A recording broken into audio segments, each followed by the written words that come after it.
মধ্যপ্রাচ্যে আবারও উত্তেজনা চরম। একদিকে ইরান, অন্যদিকে ইসরায়েল, আর মাঝখানে পৃথিবীর অন্যতম শক্তিশালী দেশ আমেরিকা। এখন প্রশ্ন একটাই, মধ্যপ্রাচ্যের যুদ্ধের পরিস্থিতি কোন দিকে যাচ্ছে? আসসালামু আলাইকুম, আমি মোহাম্মদ মনির হোসেন।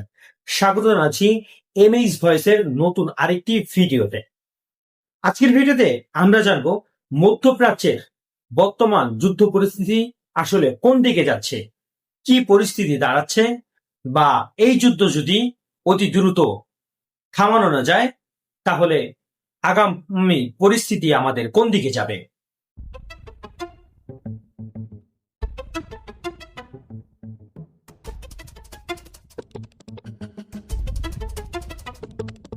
বর্তমানে মধ্যপ্রাচ্যের পরিস্থিতি অত্যন্ত সংবেদনশীল। ইরান এবং ইসরায়েল বহুদিন ধরেই একে অপরের বিরোধী। ইসরায়েল সরাসরি ইরানকে তাদের সবচেয়ে বড় হুমকি মনে করে, আর অন্যদিকে ইরানও ইসরায়েলের নীতির বিরুদ্ধে শক্ত অবস্থান নিয়ে থাকে। আর এই পুরো বিষয়টি বড় ভূমিকা রাখে ইউনাইটেড স্টেট, যারা ইসরায়েলের ঘনিষ্ঠ মিত্র। এই উত্তেজনার পিছনে কয়েকটি বড় কারণ আছে। এক নম্বরে পারমাণবিক ইস্যু। ইসরায়েল দীর্ঘদিন ধরেই অভিযোগ করছে ইরান গোপনে পারমাণবিক অস্ত্র তৈরি করছে, যদিও ইরান বলছে তার শান্তিপূর্ণ উদ্দেশ্যে পারমাণবিক কর্মসূচি চালাচ্ছে। দুই নম্বরে মধ্যপ্রাচ্যের প্রভাব বিস্তার। ইরান বিভিন্ন গ্রুপকে সমর্থন দেয়, যেমন হিজবুল্লাহ এবং হামাস। ইসরায়েল মনে করে এগুলো তাদের নিরাপত্তার বড় হুমকি। তিন নম্বরে সিরিয়া ও অন্যান্য এলাকা। সিরিয়াতে ইরানের উপস্থিতি বাড়ায় ইসরায়েল প্রায়ই সেখানে হামলা চালায়, ফলে উত্তেজনা ক্রমেই বাড়ছে। এখন এই পরিস্থিতিতে আমেরিকার ভূমিকা কি? ইউনাইটেড স্টেট সবসময় ইসরায়েলকে সামরিক ও রাজনৈতিক সমর্থন করে। যখনই পরিস্থিতি খারাপ হয়, আমেরিকা তাদের যুদ্ধ জাহাজ, অস্ত্র এবং সৈন্য প্রস্তুত রাখে।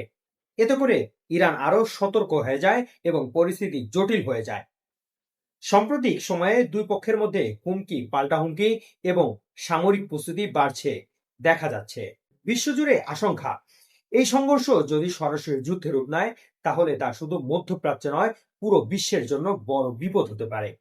এই সংঘর্ষের প্রভাব শুধু যুদ্ধেই সীমাবদ্ধ নয়, তেলের দাম বেড়ে যেতে পারে, অর্থনৈতিক ক্ষতিগ্রস্ত হতে পারে, নতুন করে শরণার্থী সংকট তৈরি হতে পারে, বিশ্ব রাজনীতিতে অস্থিরতা আরো বাড়তে পারে।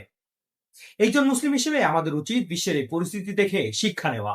ফিতনা, যুদ্ধ এবং রক্তপাত এসব কখনো কল্যাণ বয়ে আনে না।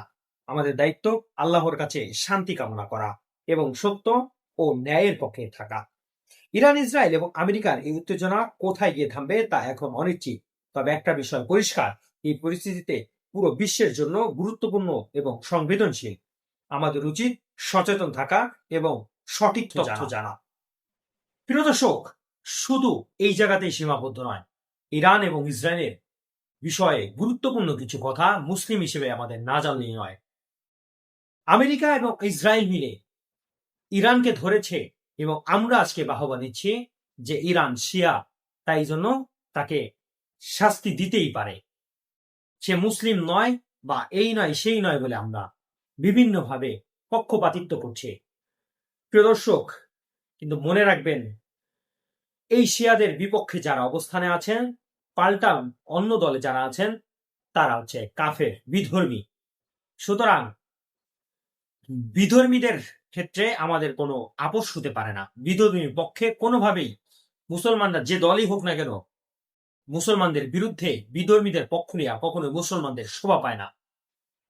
কারণ এই আমেরিকা বলেন, ইসরায়েল বলেন, যাদেরকে আপনারা আজকে বাহবা দিচ্ছেন, যে কোনো কারণেই হোক না কেন, এই ইসরায়েল যদি আজকে ইরানকে থামাতে পারে, আপনি মনে রাখেন আস্তে আস্তে করে তারা ইরানকে ইরানকে থামানোর পরে আস্তে আস্তে করে বিভিন্ন মুসলিম কান্ট্রিগুলো আস্তে আস্তে তারা দখলে নিবে। আফগানিস্তানকে বলেন, তারপরে বিভিন্নভাবে ইয়েমেনকে বলেন, প্যালেস্তাইনকে বলেন। গত বছর আমি এই ফিলিস্তিন এবং ইসরায়েল কাণ্ড নিয়ে বিশাল বড় একটা ভিডিও বানিয়েছিলাম, 5 মিনিটের খণ্ড করে আলাদা আলাদা করে। সেখানে আমি কিছু পয়েন্ট তুলে ধরেছিলাম যেটা ইহুদিদের বাস্তব।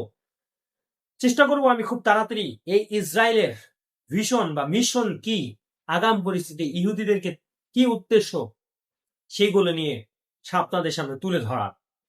মনে রাখবেন, ইহুদিরা বিভিন্নভাবে চক্রান্ত করে মুসলমানদেরকে এই বিশ্ব থেকে মুছে ফেলে তাদের যে গোত্রের যে নবী আছে হযরত ঈসা আলাইহিস সালামকে দুনিয়াতে দ্রুত আনার জন্য তারা আপ্রাণ চেষ্টা করছে। দাজ্জালকে দ্রুত পৃথিবীর বুকে আনার জন্য তারা আপ্রাণ চেষ্টা করছে। এটাই তাদের মিশন, ভিশন।